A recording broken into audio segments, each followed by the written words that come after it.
মেহের মাত্রই পরীক্ষা শেষ করে ক্লাসরুম থেকে বের হলো। তার মনটা বড্ড খারাপ হয়ে আছে, একমাত্র মইয়ের জন্য। পরীক্ষার হলে দুজনে বসার দূরত্ব অনেক বেশি থাকায় মেহের মৌকে বিন্দুমাত্র হেল্প করতে পারেনি। তাছাড়াও মাত্র 1.5 ঘন্টা লিখতে খাতা জমা দিয়ে চলে গেছে। এত কম সময় লিখে সে কতই নাম্বার বা পাবে।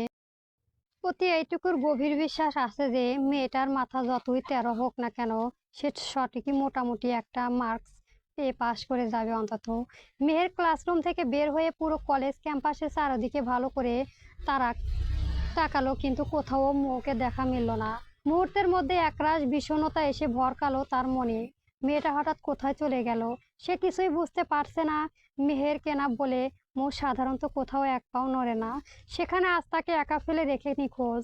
মেহের প্রায় আধা ঘন্টা সময় নিয়ে একা একাই পুরো কলেজ চক্কর দিল, কিন্তু তবুও মৌয়ের কোনো সন্ধান পাওয়া গেল না। মৌয়ের জন্য টেনশনে মেহেরের ফর্সা কপালে এবার বিন্দু বিন্দু ঘাম জমে উঠতে শুরু করলো। শুধু মৌয়ের না, কলেজের চত্বরে সে আজ উজানকেও কোথাও দেখতে পেল না। অতঃপর একরাশ ক্লান্তি আর বিরক্তি নিয়ে মেহের যখন কলেজের গেটের সামনে এসে দাঁড়ালো, ঠিক তখনই আচমকাই ঘটে গেল এক অভাবনীয় কাণ্ড। কিছু বুঝে ওঠার আগেই কেউ একজন চিল পাখির মতো এসে মেহেরকে এক হেঁচকা টানে রাস্তার পাশে দাঁড়িয়ে থাকা একটি প্রাইভেট কারের ভেতরে টেনে নিল, এবং সাথে সাথে গাড়ির দরজা লক হয়ে গেল। হুট করে এমন আকস্মিক ও বিভীতিজনক কাণ্ড ঘটায় মেহের প্রচন্ড আতঙ্কে নিজের চোখ মুখ খিচে শক্ত করে বন্ধ করে নিল। তার পুরো শরীর তখন ভয়ে থরথর করে কাঁপছে। কয়েক সেকেন্ডের পর সে ধীরে চোখ পিট পিট করে মেলে তাকালো, এবং সামনে বসা চাতকের সামনে মানুষটির পরখ করলো। সামনে ইফাতকে চওড়া হাসি বসে থাকতে দেখে মেহেরের বুকের ভেতর এতক্ষণ ধরে জমতে থাকা ভয়ের মেঘটা কেটে গিয়ে এক চিলতে স্বস্তি ফিরে এলো। তবে ভয়টা সে সত্যি মাত্রাতিরিক্ত পেয়েছিল। রাগে ক্ষোভে আর অভিমানে মেহের আর নিজেকে সামলাতে পারলো না। সে অমনি নিজের গাল হাত বাড়িয়ে ইফাতের চওড়া বুকে ধুকপুক ধূপধাম থাপ্পড় মারতে শুরু করলো। ইফাত বিন্দু মাত্র বিরক্ত হলো না, বরং সে শব্দ করেই হাসলো।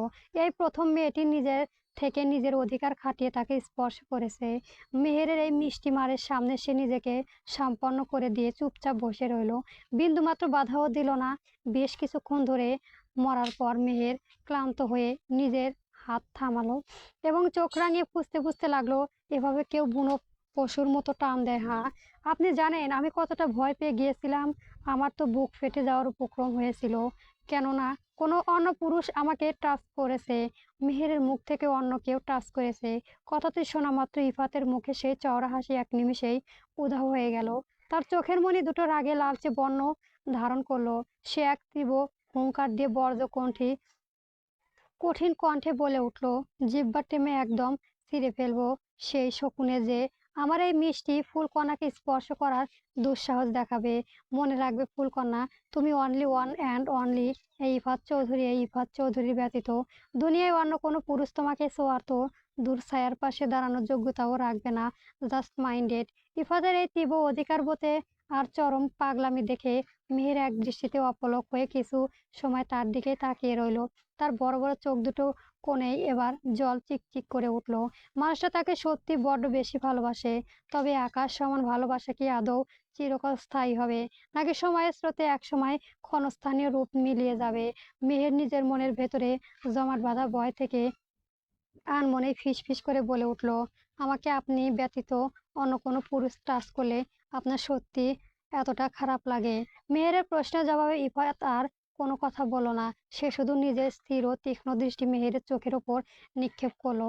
তারপর পকেট থেকে একটা রুমাল বের করে অত্যন্ত যত্ন ও পরম মমতায় মেহেরের কপালে আর মুখে লেগে থাকা বিন্দু বিন্দু ঘামগুলো আলতো করে মুছে দিতে লাগলো। ঘাম মোছা শেষ করে ইফাত নিজের অজান্তেই মেহেরের নরম হাতের ভাঁজে নিজের উষ্ণ ঠোঁটের এক গভীর স্পর্শ এঁকে দিল এবং অত্যন্ত মৃদু মাদকময় স্বরে আওড়ালো, তুমি শুধুই আমারই ফুলকন্যা। মেহের কেবলই আমার। এই ইফাত চৌধুরী নিজের ব্যবহৃত একটা সামান্য সুতো কখনো কারো সাথে শেয়ার করতে পছন্দ করে না, সেখানে তোমাকে অন্য কারো সাথে কল্পনা করা তো আমার ভাবনাও অতীত। যদি কোনোদিন এমন পরিস্থিতি আসে, তবে ইফাত চৌধুরী শুধু খারাপ লাগা নিয়ে বসে থাকার কামড়াবে না। সে দরকার হলে সেই পুরুষকে নিয়ে হাতে খুন করে নিজ হাতে খুন করে মাটিতে পুঁতে ফেলবে। কথাটা যেন এক বজ্রপাতের মতোই মেহেরের বুকে গিয়ে বাঁধল। তার দু চোখে বেয়ে অবাধ্য অশ্রুধারা গড়িয়ে পড়তে লাগলো।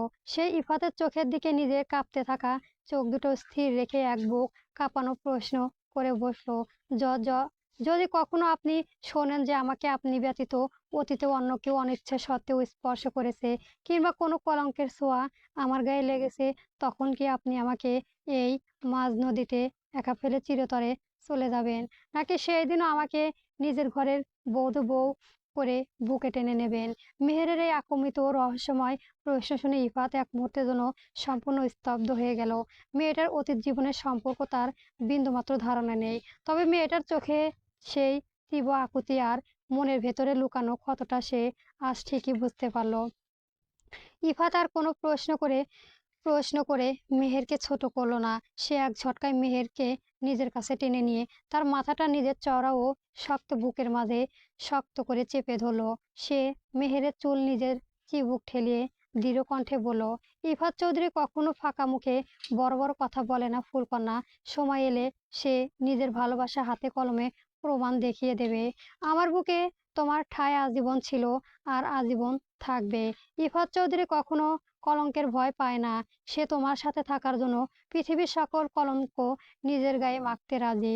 মেহের নিজের চোখ দুটো বুজে পরম শান্তিতে ইফাতের বুকের ভেতর দ্রুত চলতে থাকা হৃৎস্পন্দন শুনতে লাগলো। সে নিজের দুই হাত দিয়ে ইফাতের শাটা শক্ত করে খামচে ধরলো। এই মানুষটাকে সে এখন নিজের জীবনের চেয়েও বেশি ভরসা করে। মেহের মনে মনে ভাবলো, ইফাত নিশ্চয় তার অতীতের সব অনিচ্ছাকৃত ভুল আর ক্ষমাগুলোকে নিজের গভীর ভালোবাসা দিয়ে মাফ করে দেবে। তাকে কোনোদিনও মাঝপথে ফেলে চলে যাবে না। হঠাৎই সে ধরফরিয়ে বলে উঠল, আমার মৌ কোথায়? গাড়ি থামালো না, থামান প্লিজ। আমার মৌ। রিল্যাক্স ফুলকন্যা, ভাবি বাসায় চলে গিয়েছে, সো ভয় পেও না, আমি আছি। মেহের আর তার দিকে তাকিয়ে দীর্ঘশ্বাস ফেলল। তার মৌ ঠিক আছে, এটাই জানার ছিল। এখন বুকের ভারটা কম মনে হচ্ছে। তাছাড়া উজান যেখানে আছে সেখানে মৌয়ের কোনো ক্ষতি হবে না। চৌধুরী বাড়ির সদর দরজা দিয়ে ঝড়ের গতিতে পাগলের মতো ছুটে ভেতরে এলো উজান। ঢাকা থেকে এত দূরে পথ সে কিভাবে যে বাইক চালিয়ে এসেছে তা কেবল ওই ওপরওয়ালাই জানে। হন্তদন্ত হয়ে আসার তার পুরো শরীর ঘেমে একাকার হয়ে গেছে। গায়ে সাদা ফর্মাল টি শার্ট ঘামে ভিজে শরীরের সাথে লেপ্টে আছে, যার ফলে তার সুগঠিত শরীরের প্রতিটি ভাঁজ স্পষ্ট বোঝা যাচ্ছে। ভেতরে তাড়াহুড়া করে ঢুকে আসার সময় উজান দরজার চৌকাঠে বার কয়েক হেঁচকাও খেলো, কিন্তু নিজের শরীরের সেই ব্যর্থর দিকে বিন্দুমাত্র পরোয়া করলো না সে। হাঁপাতে হাঁপাতে সে পরখ করলো পুরো বাড়িটা কেমন যেন নিস্তব্ধ, স্তব্ধ হয়ে আছে। অথচ এই মৌ একাই পুরো বাড়ি নিজের চঞ্চলতা মাতিয়ে রাখে। উজান ড্রয়িং রুমের মাঝখানে দাঁড়িয়ে নিজের সর্বশক্তি দিয়ে চিৎকার করে উঠল, আম্মু আমার বউ কই? ও আম্মু, আম্মু আমার বউ কোথায় গেল? উজানের এরম মেঘনাদ দৃশ্য চওড়া কণ্ঠ পেয়েও ওপর থেকে আরিফুল চৌধুরী, মৌসুমী চৌধুরী এবং তুবা তাড়াহুড়ি করে ড্রয়িং রুমে হাজির হলেন। আর ঠিক তখনই বাহির থেকে ইফাত ও মেহেরও হন্তদন্ত হয়ে ভেতরে প্রবেশ করলো। কিন্তু উজান এক মুহূর্তে কারোর দিকে তাকালো না। কোনো কিছু দেখার মানসিকতাও তার নেই। সে সোজা নিজের বাবার সামনে গিয়ে রক্তচক্ষু নিয়ে দাঁড়ালো। ড্যাড, আমার বউ কোথায়? তুমি ওকে কেন ওর বাপের বাড়ি পাঠাচ্ছ? হ্যাঁ, আমি ওর লিগ্যাল হাজবেন্ড। তুমি কি পারমিশন আমার থেকে নিয়েছো? নাওনি তো? তাহলে কোন অধিকারে আমার বউকে এভাবে বাড়ি থেকে ওর বাপের বাড়ি যেতে দিচ্ছ? ও যেন দাপট দেখিয়ে তার পিছু নিল। নিজের বাবার এমন চরম শান্ত আর ডোন্ট কেয়ার ভঙ্গি দেখে উজানের সারা শরীর এবার রাগে কাঁপতে লাগলো। এমনিতেও এক পিচ্চির তেরোমুখ বউকে সামলাতে দিনরাত তার হিমশিম খেতে হয়, আর এখন তার ওপর জুটেছে এই বাবা নামক এই মির্জাফর। উজান এবার বাজখাই মেজাজে গর্জে উঠল, ড্যাড, কথা বলছো না কেন তুমি? আমার বউ কই? আরিফুল চৌধুরী আবারও এমন একটা ভাব নিয়ে বসে রইল যেন কিছুই হয়নি। তার সামনে কোনো মানুষ নাই, বরং একটা মাছি ভন ভন করছে। উজান এবার ধৈর্যের শেষ বাঁধটুকুও চূর্ণ বিচ্ছন্ন হয়ে গেল। সে আগে মাথায় এক ঝটকায় ডাইনিং টেবিলের সামনে গিয়ে দাঁড়িয়ে কড়কড় শব্দে টেবিলের ওপর থাকা গ্লাসে প্লেট ও পানির জগ সহ সমস্ত জিনিসপত্র মেঝেতে আছাড় মেরে উল্টে ফেলে দিল। কাঁচ ভাঙার তীব্র শব্দের মাঝে সে হিংসের মতোই রাগান্বিত কণ্ঠে হুংকার তুলল, এই ড্যাডের বাচ্চা ড্যাড, বিয়ে করিয়ে দিয়ে আমার বউকে আবার শ্বশুরবাড়ি কোথায় পাঠাচ্ছ? আমি এখন বউ ছাড়া কিভাবে থাকবো?